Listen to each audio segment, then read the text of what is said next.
I thought this is Lamzo Rinpoche's. He painted it when he was young. There we go. So very sweet.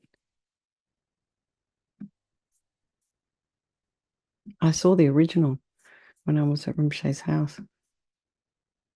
It was a little fallen apart a little bit, but it's kind of amazing. Okay, so let's just settle and bring your mind inward. So for those of us who've just kind of rolled out of bed, well, I rolled out of bed about 45 minutes ago, but the mind, I always find the mind's just a little bit um, softer or something. It's easier in the morning. Some of you, this is usually because before I've started looking at various things like emails. To just allow the mind to settle. For those of you who've been up already and engaging, and just have half an hour to go back inside and rest for a moment while we do this practice. So if you're sitting at your desk, feet flat on the floor, about a hip's width apart, knees about a hip's width apart, and then shoulders align with the hips. And imagine your spine is this string of pearls of light that stretches from the base all the way up through the crown of the head and beyond.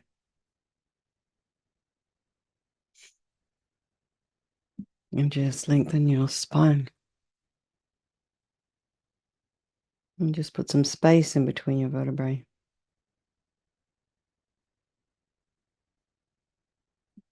And imagine someone's got their fingers at the base of your occipital bone. It's just lengthening. And there's some space in between all those little vertebrae in your neck.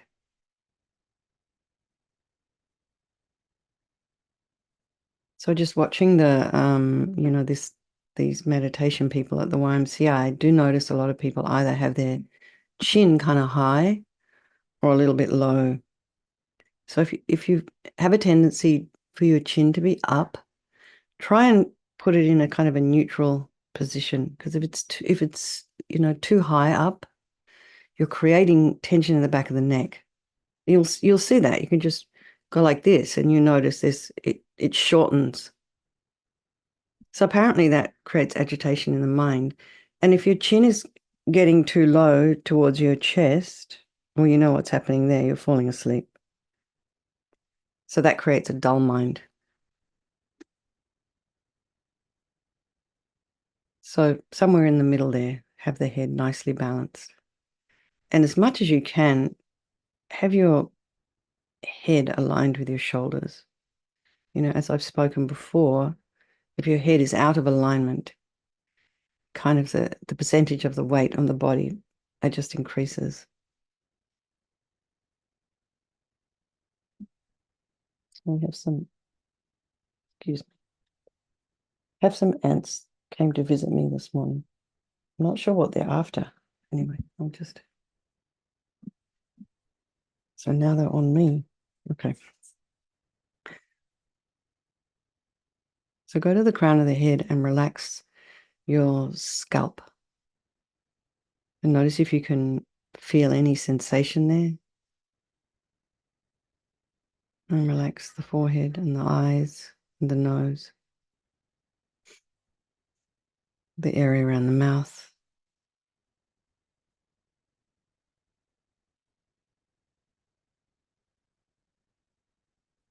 Relax the jaw, the back of the tongue,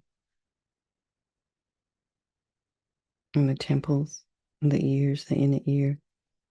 And relax the back of the head. Relax your nice long neck. Relax the shoulders and allow your shoulder blades to drop down, and relax the throat and the chest and the belly and all of your limbs.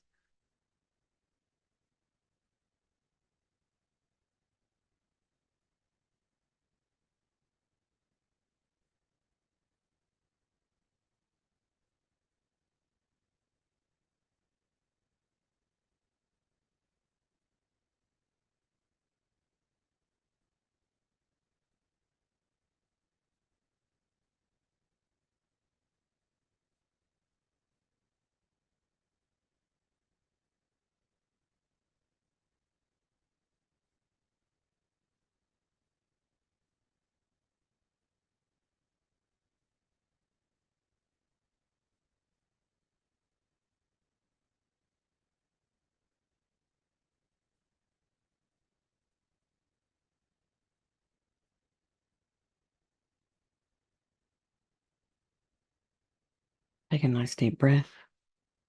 Notice the sensation of the air as you inhale and exhale.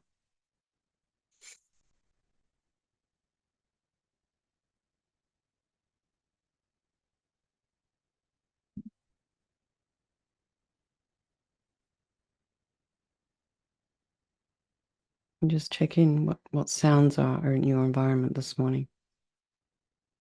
Just be aware of them, trying not to allow the mind to get distracted and wander off and investigate. We go straight there.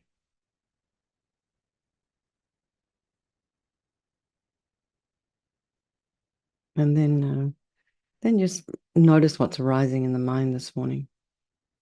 The chatter, blah, blah, blah.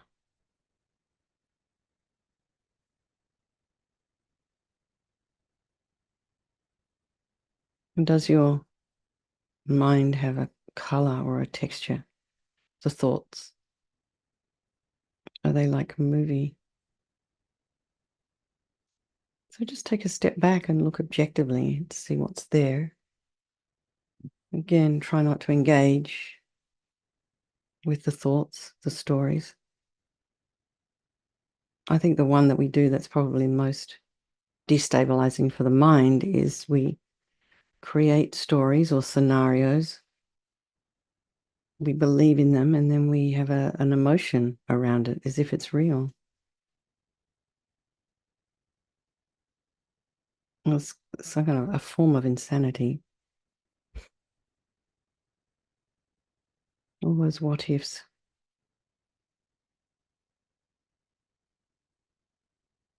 So then bring to mind some people.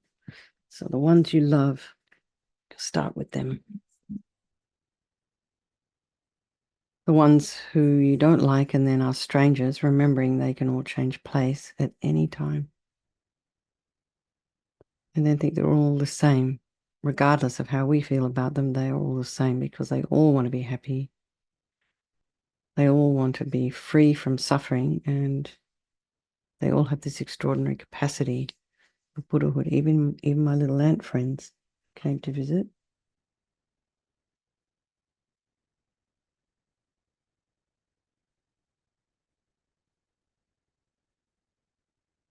So my little ant friends are all strangers, and they're all kind of annoying because they're tiny, and as I'm walking around here, I'm not sure whether I'm treading on them or not. But then sometimes we always have this fear that ants are going to take over because they can. And you try taking ants out one by one.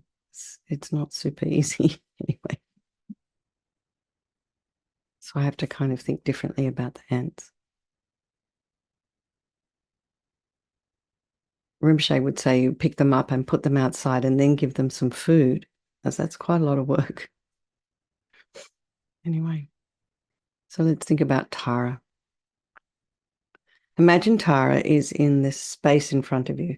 So she's made of light, radiant green light body, and she's very beautiful. She's sitting on a multicolored lotus, and her left foot is drawn in and her right foot out, resting on its own little multicolored lotus. So she's just up there beautifully, just hanging out in space. And this left foot drawn in indicates her complete and effortless control over her desire energy, and her right foot out indicates her willingness and her capacity to get up and act for sentient beings. So often she's referred to as the wish-fulfilling Buddha, and she's representing the quick capacity to cut through obstacles, to get things done, and to be successful.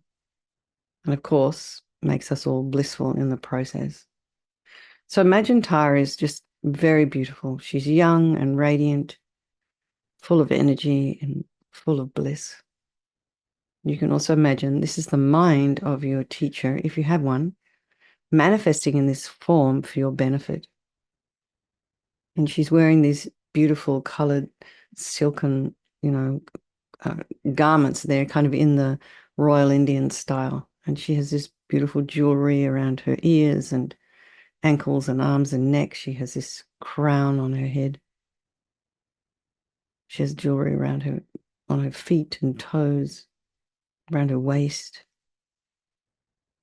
Just bearing in mind this is not ordinary jewelry and likely not even ordinary garments, silken cloth. And these are, with the jewelry, manifestations, emanations of her purity, of her virtue.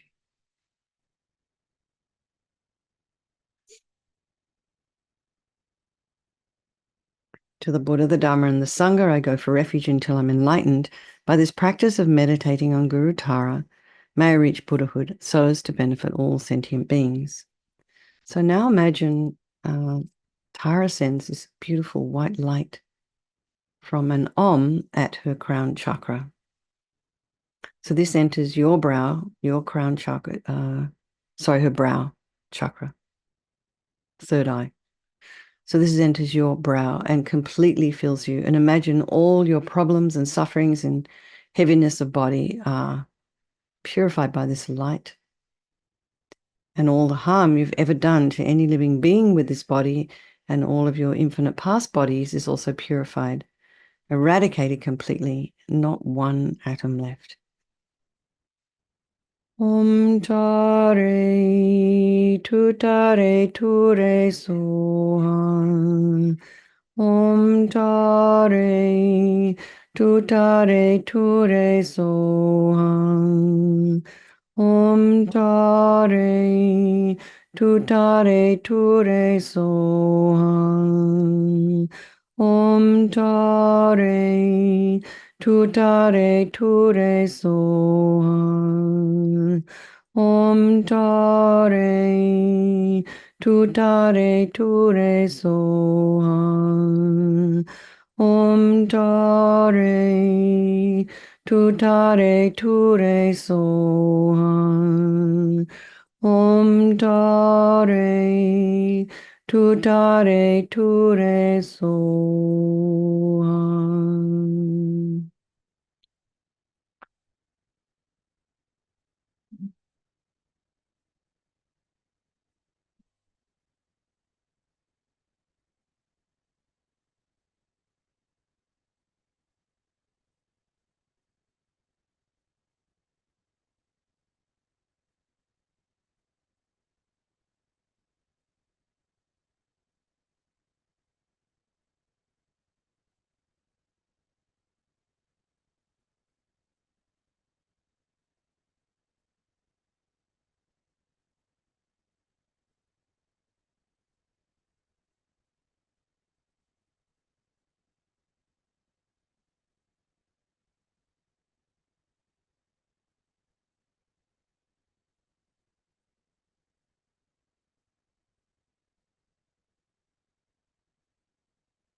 The light comes again. And this time your body becomes a blissful light body, just like Tara's, indestructible, just like it will be when you attain the deity's body, the Sambhogakaya. And imagine it's not possible to ever harm others with this body, only to benefit. When they say others, they also mean the tiny little ants. Om Tare Tutare Ture Soham. Om Tare Tutare Ture Soham. Om Tare Tutare Ture Soham. Om Tare Tutare Ture Soham. Om Tare Tutare Ture Soham. Om Tare Tutare Ture Soham.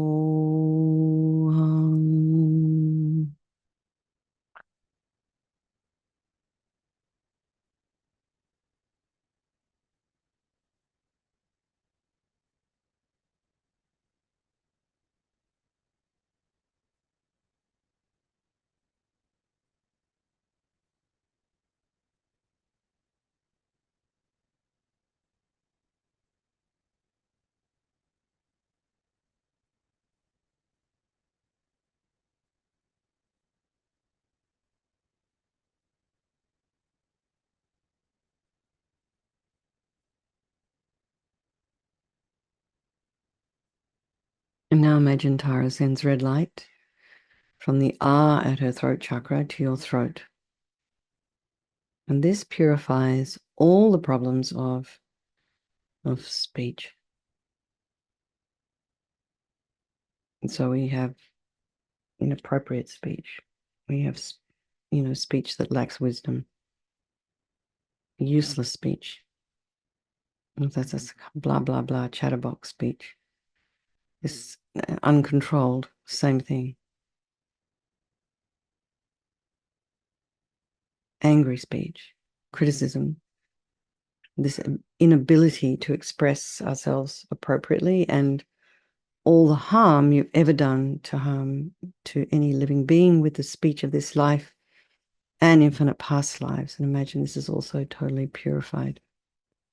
So I just wanted to mention about this kind of endless kind of uncontrolled speech. I went with a friend to look at a place. A friend's looking for a place to live, and the woman who owns it did not stop talking from the moment. Just one thing after the next. It could not get a word in edgeways. And when we left, we were exhausted. So this is the impact that you have on other people with this uncontrolled speech. That's one aspect of it. So think about that. So imagine, you're purifying here, and all the harm you've ever done to any living being with your speech. I think it's gossip, spreading false information, and does a lot of damage. Om tare tutare tore soha. Om tare tutare tore soha. Om tare tutare tore soha. Om tare tutare tore soha. Om tare tutare ture soha. Om tare tutare ture soha.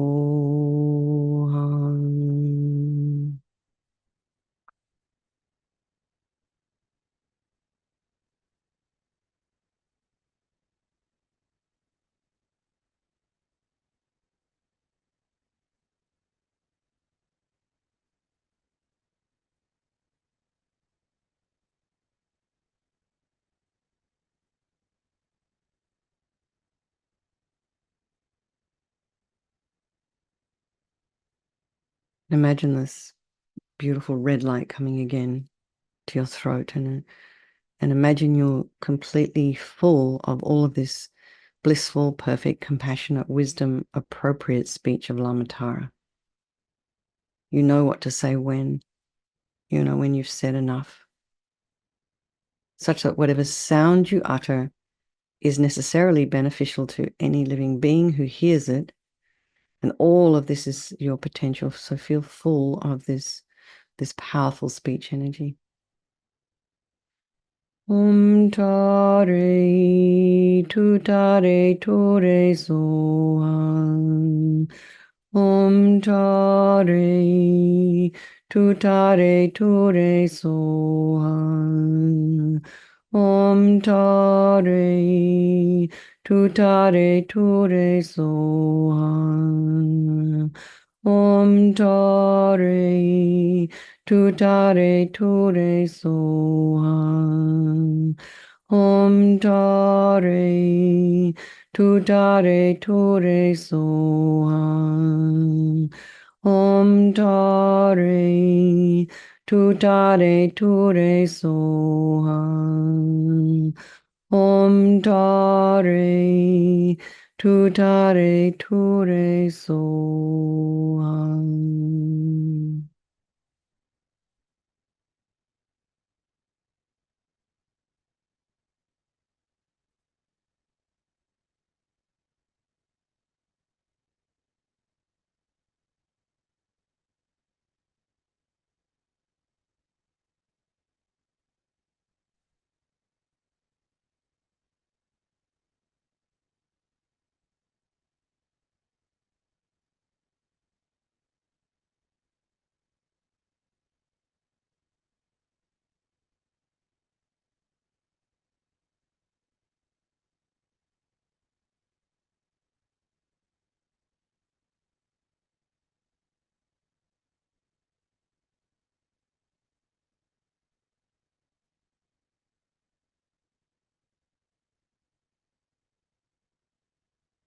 Now imagine from Lamatara's,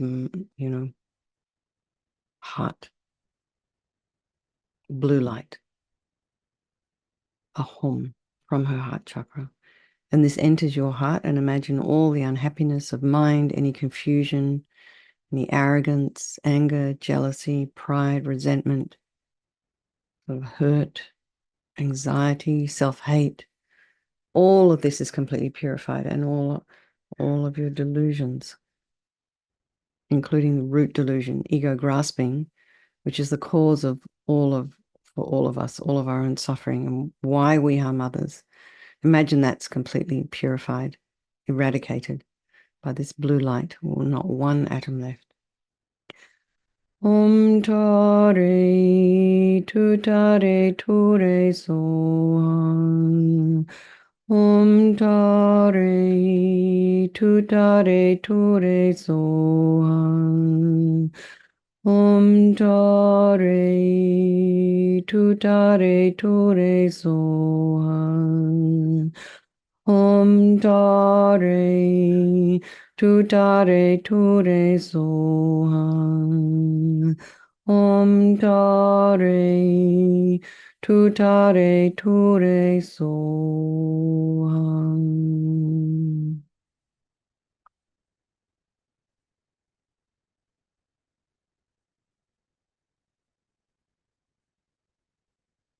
And imagine the blue light coming again, and this time feel full of all of this blissful, omniscient, compassionate mind of Lama Tara, all of which is your potential. Om Tare Tutare Ture Soham. Om Tare Tutare Ture Soham. Om Tare Tutare Ture Soham. Om Tare Tutare Ture Soham. Om Tare Tutare Ture Soham. Om Tare Tutare Ture Soham.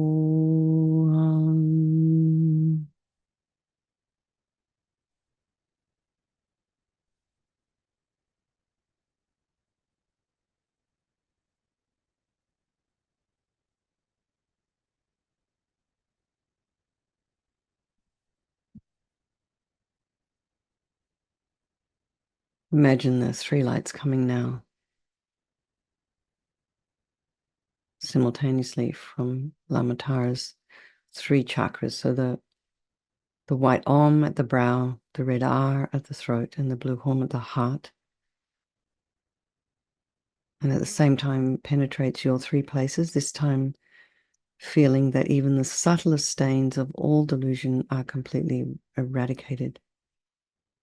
So we're moving at a very subtle, energetic level here. And there's not one atom left. Feel very blissful. Om Tare Tutare Ture Soham. Om Tare Tutare Ture Soham. Om Tare Tutare Ture Soham. Om Tare Tutare Ture Soham. Om Tare Tutare Ture Soham.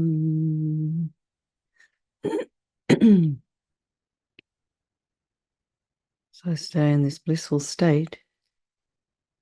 Imagine being one with all of this extraordinary, beautiful energy of Mother Tara. And just to kind of energize that a little bit further, now imagine Lama Tara's lotus dissolving upwards into her body, the little foot lotus dissolving upwards into the body. And then she comes to the crown of the head, your head above you, facing the same way as you. And then she has this wish to become oneness with your mind. Remembering also this is the mind of your teacher. And she dissolves into green light and melts into you through your crown and merges with your body and your speech and your mind. And think, I am one with Lama Tara's holy body, holy speech, and holy mind. Om Tare Tutare Ture Soham. Om Tare Tutare Ture Soham. Om Tare Tutare Ture Soham. Om Tare Tutare Ture Soham. Om Tare Tutare Ture Soham. Om Tare Tutare Ture Soham.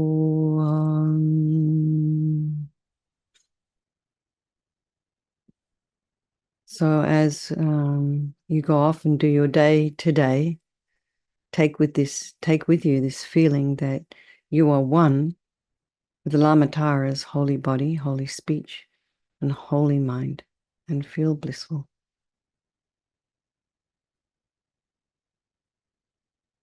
And let's just dedicate all the merit, all the positive energy we've created from doing this little practice this morning for the benefit of all those people of our life and for all sentient beings, for His Holiness, for Lama Zopa Rinpoche's unmistaken reincarnation, and for all your teachers. And who someone sent me a message about my little ants.